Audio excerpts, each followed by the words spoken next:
Salut tout le monde, ici Matt et aujourd'hui je vous fais une autre vidéo sur mes lectures BD. J'en lis beaucoup ces temps-ci, j'aime ça vous en parler. Je crois qu'il y a des bons commentaires à date sur mes vidéos, donc ça m'encourage à continuer ce genre de vidéos.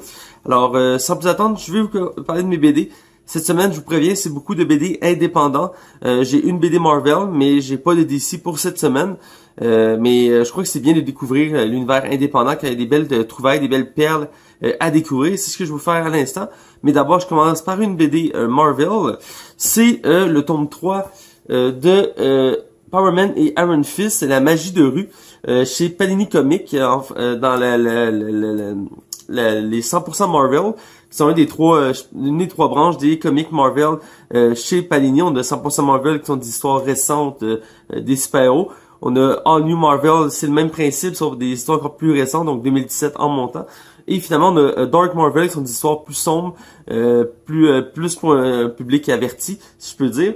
Et donc celui-ci, c'est le tome 3 des aventures de Power Man et Iron Fist. Je vous avais parlé des deux précédents tomes dans mes précédentes vidéos que j'avais bien apprécié, car c'est des héros qui sont un peu moins connus du grand public, qu'on a eu le droit à des séries Netflix récemment.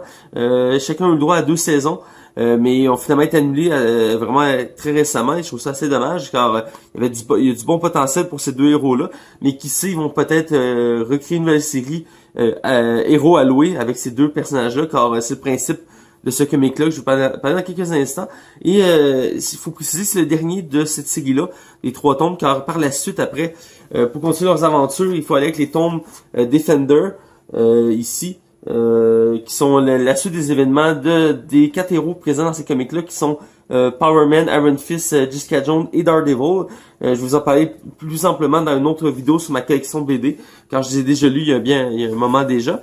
Mais pour revenir à ma lecture actuelle, qui est Power Man et Iron Fist, eh bien, c'est la suite des événements des 2 premiers tomes. On suit toujours les 2 héros qui retravaillent ensemble depuis peu avec les héros alloués. Et ça suit des événements, entre autres, de Civil War 2. Pour ceux qui savent pas c'est quoi Civil War 2, eh bien c'est un crossover qui réunit la plupart des personnages de Marvel récemment et qui était un peu la deuxième tentative de Marvel de faire un autre Civil War, car le premier étant un des meilleurs crossovers de l'histoire de Marvel. Celui-ci vraiment le deuxième est j'en reparlerai dans une autre vidéo, mais un peu moins intéressant, mais toujours très pertinent quand même. Donc on suit les événements de la suite de ces événements-là, mais aussi des 2 premiers tomes. Donc ils sont pris à nettoyer les rues de criminels qui sont enfuis de prison après les événements de Civil War 2, et ça tourne autour de la magie de rue, qui est une magie qui est très présente dans cet univers-là, même si on pourrait moins associer la magie à la base de ces héros-là, même si quand même Iron Fist, il y a un côté magique dans son univers. On va recroiser les personnages iconiques de leur univers. On a Maria Hill ici, de ce côté-là. On a Black Cat de l'univers de Spider-Man. On a un nouveau méchant mystérieux. On a aussi Tom Stone, qui est un autre méchant de cet univers-là. Et quelques autres méchants secondaires qui vont graviter autour de cette histoire-là. Et donc, on a un nouveau méchant qui s'immisce dans les rues de New York et qui veut prendre le contrôle des gangs de rue des mafias de gangs de rue de cette ville-là, entre autres par la drogue et aussi par un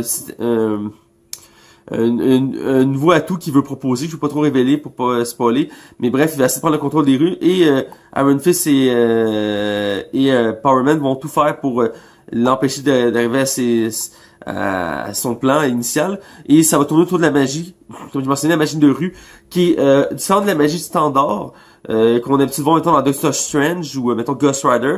Ici, c'est vraiment une magie particulière qui s'approprie vraiment l'univers urbain qui est Power Man et Iron Fist. Et ils vont faire affaire à différents personnages qui ont des connaissances en magie. Et ça fait vraiment des aventures intéressantes. C'est pas les aventures les plus grandioses en soi, car c'est pas, ils se battent contre des créatures cosmiques ou au niveau des Avengers à travers le monde, mais il y a des belles scènes d'action. On peut voir ici entre autres dans ces pages-là. Les deux, le duo ensemble est vraiment ressort très bien de ces histoires-là, car ils ont une personnalité chacune assez distincte. Power Man qui est quand même le plus calme des deux, le plus assiégé si je peux dire, et Iron Fist le plus impulsif ou le plus énergétique. vont vraiment se balancer entre eux et ça se montre très bien dans les images aussi, dans leurs dialogues.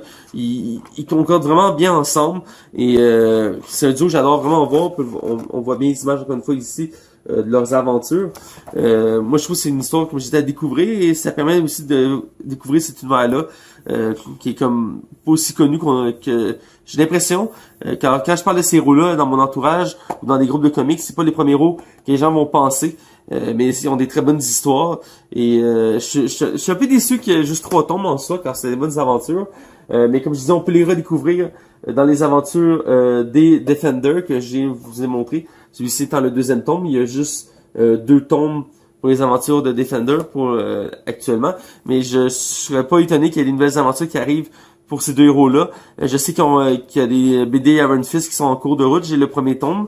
Mais pas au Power Man, il n'y a pas encore d'histoire récente seule. Mais comme je dis, c'est à découvrir. Donc c'était ma lecture Marvel du moment.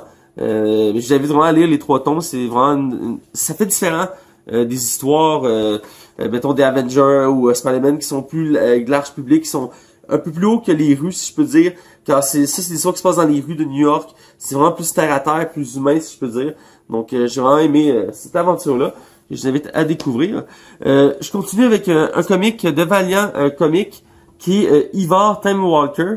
C'est mon premier comic de Valiant Comics. Et pour ceux qui ne connaissent pas Valiant Comics, eh bien, depuis quelques années, Valiant Comics s'est installé comme en la 3e position en termes de comics derrière Marvel et DC, avec des histoires vraiment intéressantes, rafraîchissantes et originales, avec une palette de héros et de personnages hauts en couleur que je connais pas vraiment, donc je peux pas trop en parler vu que je suis pas un expert. Mais celui-ci m'a accroché quand je l'ai vu sur les tablettes à la boutique que je vais quasiment chaque semaine, qui la boîte à BD, qui est une boutique à Laval. Je vous en parle à chacune de mes vidéos, mais vraiment c'est à découvrir. C'est une boutique qui est gérée par Jean, que je salue s'il écoute cette vidéo-là. Et donc c'est une BD de Valiant Comics. Et c'est Ivar Time Walker, tome 1. Et il existe 3 tomes en anglais. Celui-ci est en anglais. Mais il existe un tome complet en français des 3 tomes réunis ensemble, donc un intégral, chez Bliss Comics, c'est eux qui s'occupent des comics en français de Valiant, mais pour l'instant, Bliss Comics, je pense que c'est assez difficile de les obtenir ici, au Québec, Canada, donc si vous êtes chanceux, allez-y. Moi, je les prends en anglais, je regrette pas, ça se lit quand même assez bien, et pourquoi je me suis intéressé à ce comic-là particulièrement? Eh bien, parce que moi, tout ce qui est voyage dans le temps, j'aime beaucoup ça. J'adore les histoires autour de ça. Entre autres, il y a une série de super-héros qui joue actuellement à la TV, qui est Legend of Tomorrow, qui est de DC Comics, qui est rendu à sa 4e saison, qui est très intéressante à suivre, et qui s'est focusé juste sur ce concept-là, le voyage dans le temps. Et donc, dès que j'ai vu cette BD-là, ça m'a beaucoup intrigué, et je l'ai lu quasi d'un coup. Et je me suis commandé les 2 autres tomes par la suite, à tel point que j'ai aimé ça. Et c'est quoi l'histoire? Il faut bien que je vous en parle un peu de l'histoire pour vous donner un peu le goût de le découvrir.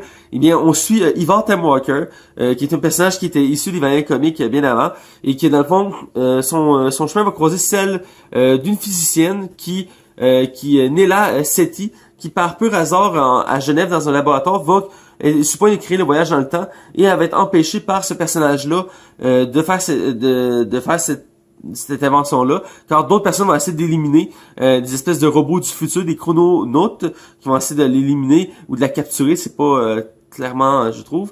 Mais bref, ils vont ensemble vont partir à travers l'histoire pour sauver le passé, le présent et le futur. Et ça va aller un peu en contresens car la physicienne va au début n'être pas chaud à l'idée, elle va avoir peur et ne va pas être tentée de le suivre. Mais rapidement, il va une relation amoureuse qui va se créer entre les 2 personnages. Il va y avoir des belles tournures, des belles twists d'histoire dans la BD qu'on s'y attend vraiment pas, qui vraiment m'ont vraiment surpris en soi. Et que ils sont amusés à bouger, à se promener à travers l'histoire.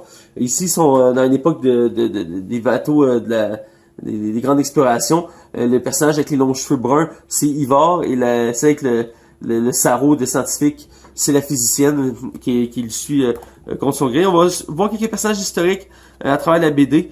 Je vais pas trop révéler, comme je disais, d'intrigue, mais ils vont se promener un peu partout à travers l'histoire. Et évidemment, il va y avoir le fameux gag qu'on voit souvent dans les histoires de voyage dans le temps. Si on peut voyager dans le temps, pourquoi personne n'a encore tué Hitler? Eh bien, il va y répondre dans cette BD-là. Ici, vous pouvez voir d'autres images très intéressantes du comic. On voit vraiment ici, ils sont en pleine guerre. Et l'action est vraiment non-stop. Et le concept autour de... En fait, je vais juste finir sur l'anecdote de Hitler. D'abord, il va expliquer qu'il y a une logique à travers le voyage dans le temps. Il y a des règles établies qu'on ne peut pas enfreindre. Et que même si on voudrait, le temps est fait en sorte qu'il y a une destinée au final. Donc, il va y avoir beaucoup de monde qui vont s'essayer pour tuer Hitler, mais ça ne fonctionne pas. Et donc, il y a des règles dans ce univers-là qui se tiennent assez bien. Quand on comprend le concept autour du voyage dans le temps dans ce livre-là, je trouve que c'est dans une des histoires que ça se tient le mieux. Quand il y a des films ou des séries que le voyage dans le temps, leur théorie est plus ou moins limite possible, mais ici quand même ça se tient pour ce que c'est. Et c'est une belle histoire à travers le voyage dans le temps. Et j'aime vraiment la dynamique des deux personnages. Surtout Ivar Tom Walker, qui est un personnage, je trouve, haut en couleur, qui a même une petite touche d'humour, mais une petite touche aussi de légèreté à travers des éléments qui sont assez terribles. Car ce qu'on apprend à travers l'histoire, c'est qu'il y a une intrigue assez lourde et assez tragique. Et la scientifique elle-même va avoir ses propres problèmes à gérer à travers cette histoire-là. Et elle va profiter du fait qu'elle peut voyager dans le temps pour essayer de corriger certaines choses. Et ça va créer vraiment des situations assez loufoques. Et donc assez touchantes aussi. Donc c'est une belle découverte. Ça m'a donné le goût de lire d'autres comics de Valiant Comics. Ce que je vais faire bientôt, on m'en a recommandé plusieurs depuis mes dernières vidéos. Mais c'est ma première BD dans l'univers de Valiant Comics. Et je compte en lire d'autres de cet univers-là. Comme je dis, j'ai commandé les 2 prochains tomes de Ivar Tom Walker, car pour moi, c'était vraiment une belle découverte. C'est pas une grosse BD en soi, vous pouvez voir, c'est pas très épais. Ça se lit assez vite. Mais vraiment... je vous invite à la découvrir. Je continue avec une autre BD que je vous avais parlé du tome 1 dans une de mes précédentes vidéos. C'est la BD de Black Hammer, ça étant le tome numéro 1. Il y a 2 tomes actuellement, il y a un 3e qui est en route, en anglais et en français. Moi, je les ai pris en anglais, mais ils sont disponibles chez Urbain Comics en français. Et donc, celui-ci était le tome 1, je vous en ai déjà parlé, donc je ne reviendrai pas là-dessus.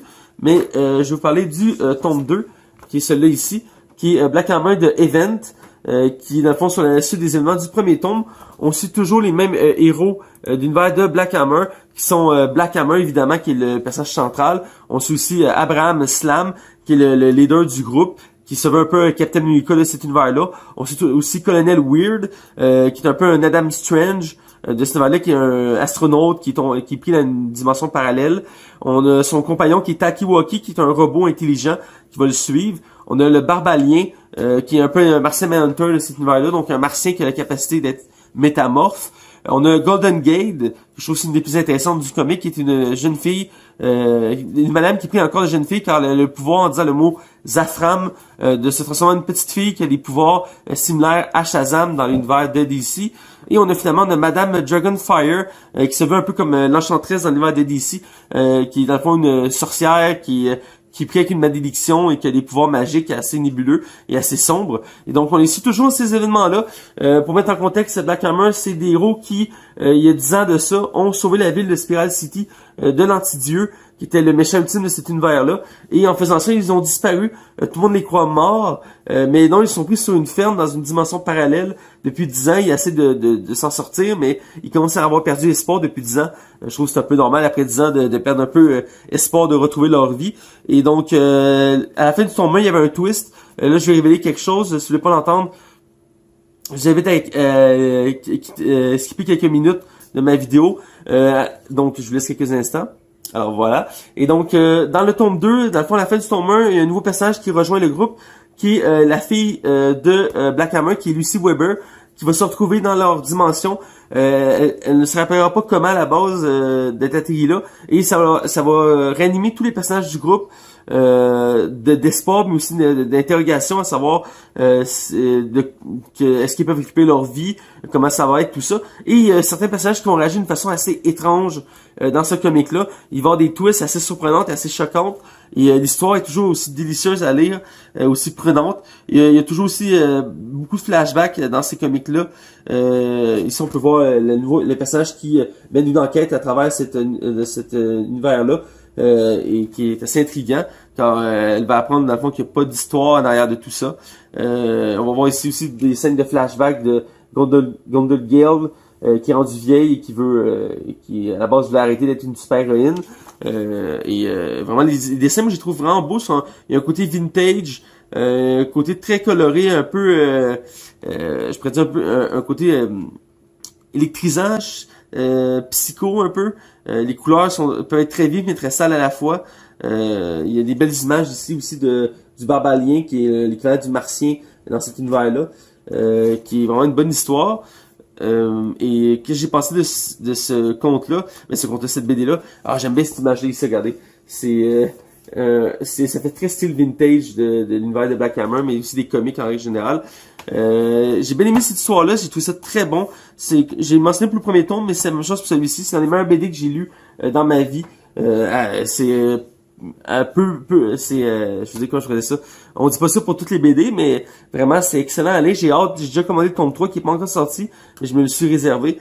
Ça se lit vraiment très bien. Ça se lit tellement vite, c'est pas des grosses BD en soi, mais c'est excellent et c'est fait par Jeff Lemire, qui est en mon sens un des meilleurs créateurs de BD que j'ai vu à la date. Et je veux lire d'autres de ses œuvres pour voir vraiment à tel point son talent.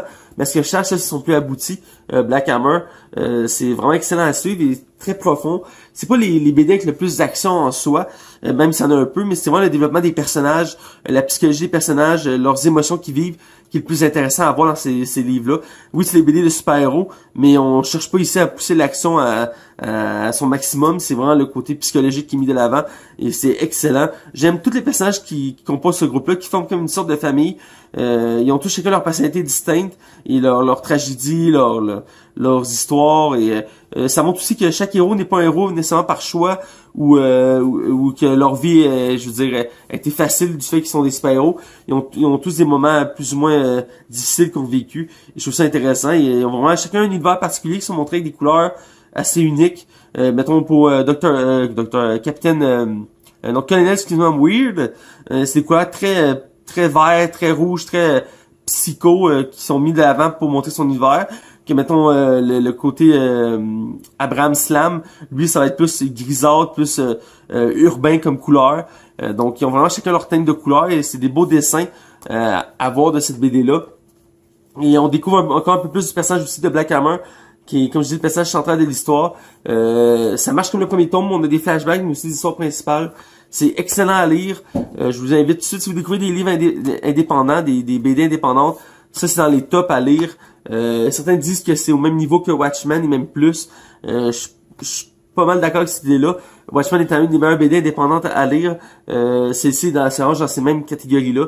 C'est vraiment à découvrir. Donc allez tout de suite lire cette BD-là. Je vous invite fortement à le faire. Et pour rester dans le même univers, j'ai ici le premier spin-off de Black Hammer, car étant donné que l'univers est populaire, on décide de faire des spin-offs. Il y en a deux actuellement. On a celui-ci qui est Black Hammer présente Sherlock, Frankenstein et la Ligue du Mal. Et on a aussi Dr. Star et le Royaume perdu de demain, qui est pas encore sorti en français, mais qui va sortir cet hiver en janvier, si ma mémoire est bonne. Et donc celui-ci étant le premier spin-off qui se centre sur Sherlock Frankenstein, mais aussi sur Lucy Weber, qui est la fille de Black Hammer. Les événements se déroulent avant le tome 2 de Black Hammer, mais il faut avoir lu les deux tomes de Black Hammer avant de lire celui-ci pour bien comprendre, car il y a des références dans ce spin-off-là. Il y en a beaucoup à l'univers des deux comics de Black Hammer, étant donné que c'est dans le même univers. Et donc, on suit, comme je dis, Lucy Weber, qui est la fille de Black Hammer, mais aussi Sherlock Frankenstein, qui est considéré comme le plus grand méchant de l'univers de Black Hammer après l'antidieu. Et donc, qui est, dans le fond, Sherlock Frankenstein, eh bien, c'est un homme qui, il y a plusieurs cycles de ça, a trouvé le moyen de se rendre immortel en devenant une sorte de zombie. Et c'est un homme très intelligent et grâce à son intelligence, il va créer différentes créatures et armes pour combattre pour devenir le plus grand méchant, si je veux, de l'univers, de cet univers-là. Et il vient de Londres et il va décider de déménager aux États-Unis, à Spiral City, pour chercher un plus grand une plus grande gloire, et il va se retrouver confronté à tous les héros que j'ai nommés précédemment, et surtout Black Hammer, qui va devenir un des plus grands Némésis. Et donc, on va suivre son histoire à travers une enquête menée par Lucy Weber, qui va chercher, 10 ans après la disparition de son père, la preuve qu'ils sont toujours vivants, car elle croit encore, comme de rares personnes à travers Spiral City, qu'ils sont toujours vivants. Ici, on a des belles planches de dessin qui montrent des événements qui ont eu lieu directement après la disparition des héros. Encore une fois, c'est des belles couleurs, des beaux dessins. Et moi, je trouve ça vraiment beau. J'essaie de montrer des images qui spoilent pas trop. On a ici Lucy Weber qui enquête, mais aussi on a une belle image du grand méchant Sherlock Frankenstein qui montre un peu sa personnalité. Qui est assez flamboyante, je pourrais dire, assez percutante. On a droit à l'origin story aussi de quand même un peu de Black Hammer, mais aussi surtout de Sherlock Frankenstein. On comprend ses motivations, pourquoi il est devenu méchant, et son évolution aussi. Il y a une belle évolution dans ces comics-là. Moi, je trouve ça vraiment percutant. Vous pouvez voir ici des grandes pages. Il y a beaucoup de doubles pages dans ces comics-là pour vraiment montrer en détail les événements qui se déroulent. Moi, je trouve ça vraiment intéressant. Ici, c'est le Black Hammer Hall, qui est comme la Batcave, mais de Black Hammer, que sa fille a trouvé. Puis on voit ici, c'est vraiment très bien détaillé. Je trouve que c'est des beaux dessins. Donc, on suit une enquête qui est très surprenante, qui a des belles twists. On en apprend beaucoup plus sur l'univers de Black Hammer grâce à ce livre-là. Et on apprend des choses qu'on s'y attend pas. Jeff Lemire est doué pour nous mener une intrigue du début à la fin. À chaque élément, on est comme surpris. Et même sur le méchant, on peut se dire c'est un méchant classique, comme tant d'autres dans ces univers-là. Non, il y a une belle évolution.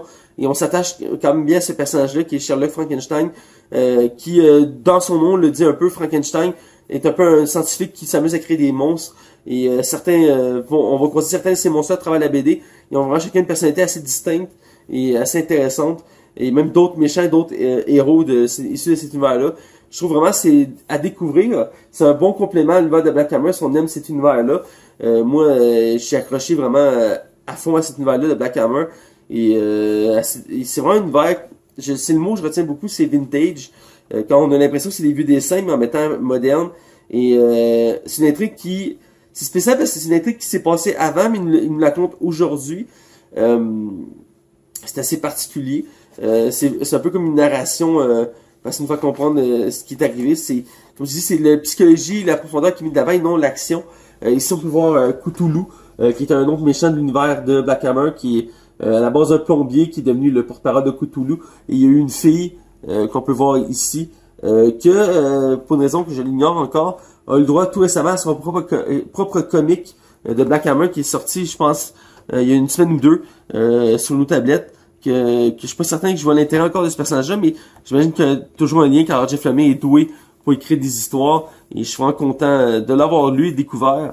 Donc je vous invite à la découvrir absolument si vous avez lu Black Hammer ou pas. Lisez Black Hammer en premier, comme je dis, c'est très important parce que ça va révéler certaines choses de Black Hammer, donc c'est mieux d'avoir lu les 2 premiers tomes avant de s'attarder à ce spin-off-là, qui est ma foi vraiment un autre bijou à découvrir.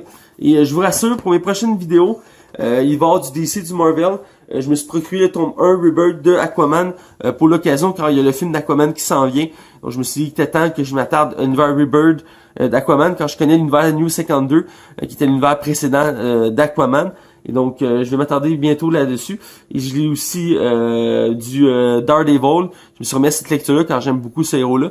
Et je me suis pris une autre BD indépendante, conseillée encore une fois par Jean de la boîte à BD, boutique à Laval, que je vous invite à découvrir.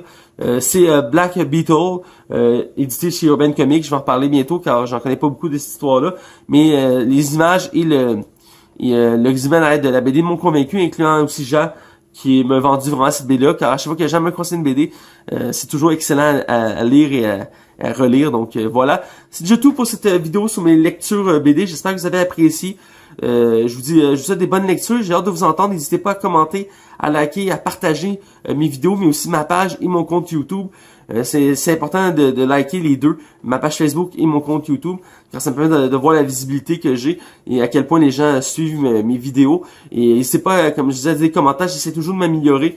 Il y a toujours place à l'amélioration. Je pense que je fais quand même des bonnes vidéos, les commentaires sont là, mais je veux vous entendre, ça me fait plaisir. Et j'aime ça vous faire découvrir mes lectures. Donc c'est déjà tout, je m'étalerai pas plus longtemps. Je vous souhaite de bonnes lectures et on se voit une prochaine fois.